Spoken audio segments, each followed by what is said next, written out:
Dear students, Assalamu alaikum. Today our topic is embryonic development. तो embryonic development क्या होती है? The process of development of embryo from zygote. जब embryo की development from zygote होती है तो वही zygote then it forms the foetus. लेकिन जो फीटस होता है which resembles adult and this process called embryonic development. कि जाइगोट की डेवलपमेंट एम्ब्रियो में हो गई तो एम्ब्रियो फिर फीटस बन जाता है. लेकिन जब ये फीटस होता है it resembles the adult and this is called embryonic development. लेकिन जो ये एम्ब्रियोनिक डेवलपमेंट है it as you know it passes this embryo passes through different stages. तो एक स्टेज जो आता है जिसको हम कहते हैं क्लीवेज. तो क्लीवेज क्या होती है? ये the process of division of zygote. क्योंकि जब जाइगोट बनता है इस जाइगोट का फिर ड्यूजन होता है. यहां पर आप देखिए इसमें the process of division of zygote into cells. तब जाइगोट का ड्यूजन हो गया, सेल्स बन गई. उन सेल्स को हम ब्लास्टोमर्स कहते हैं. लेकिन ये कैसे होता है? It is by rhythmic mitotic division. यानी कि एक रिदम से होती हैं, माइटोसिस से होती हैं and this is called as cleavage. अब सिंपली याद रखोगे कि ड्यूजन ऑफ जाइगोट होता है सेल्स में और उन सेल्स को हम ब्लास्टोमर्स कहते हैं. तो ये रिदमिक माइटोसिस से होता है तो इसी को क्लीवेज कहते हैं. लेकिन इस क्लीवेज की कुछ कैरेक्टरिस्टिक्स हैं, ये बड़ी इंपॉर्टेंट है, ये आपको याद रखना है.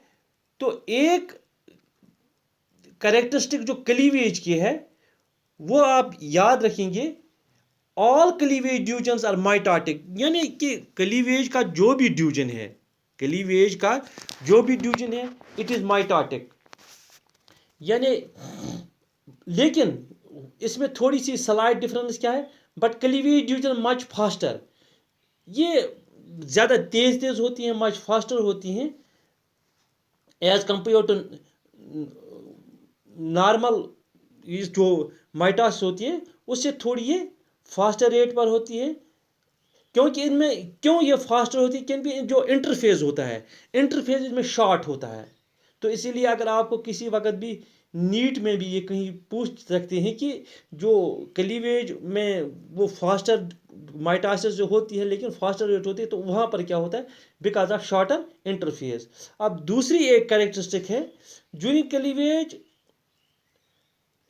There does not occur any growth in the blastomere. जब इनका ड्यूजन होता है तो वहाँ पर क्या होता है? There does not any growth नहीं होती है. तो इससे क्या होता है? Although the blastomeres increase, blastomeres का नंबर जो इंक्रीज होता है लेकिन उनकी ग्रोथ क्योंकि जब अगर दो है उनमें चार बन गई, लेकिन अब साइज उनमें जो इनका साइज होता है वो कम होता है. साइज कम होता है, नंबर तो बढ़ जाता है. तो इनमें cleavage size of zygote remains the same but the number of blastomeres increases. और एक कैरेक्टरिस्टिक्स है जो क्लीवेज की है, there does not occur any movement of blastomeres. क्योंकि ये ब्लास्टोमर्स वो मूवमेंट नहीं करते हैं कि एक जहाँ पर ये ब्लास्टोमर बन गए तो वो दूसरी जगह पर पहुंचे, वो ऐसा नहीं होता है. दस क्लीवेज शेप ऑफ, इससे क्या होता है? इससे शेप ऑफ द जाइगोट जो है वो सेम रहता है एज बिफोर. और एक और याद रखना है, all cleavage division asynchronous cleavage division that वो क्या कहते हैं? That is occur at the same time. यानी कि जितने भी ब्लास्टोमर्स हैं उनका ड्यूजन होता है एट द सेम टाइम. अगर 10 ब्लास्टोमर्स हैं एक ही मरतबा उनका, तो उसी को हम कहते हैं इंसोर्चनस. तो ये क्लीवेज के कैरेक्टर्स हैं. और एक कैरेक्टरिस्टिक है ड्यूरिंग इनिशियल स्टेजेस साइटोप्लाज्मिक और न्यूक्लियर साइटोप्लाज्मिक रेशियो जो होता है